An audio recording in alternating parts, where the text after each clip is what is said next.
gecə mən ona həsrətlə baxım. Biraz fikir eyləyim, biraz da xəyala dalım. Sayıram ulduzları, bəlkə bir təsəlli tapım. Axı mən hansı arzuya, hansı bir kamə çatım. Axı mən hansı arzuya, hansı bir kamə çatım.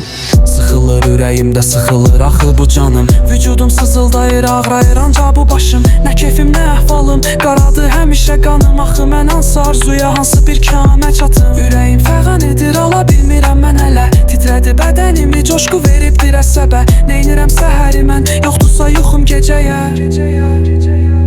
Axı mən harda qalım, hansı cəhənnəmdə yatım. Axı mən hansı arzuya, hansı bir kamə çatım.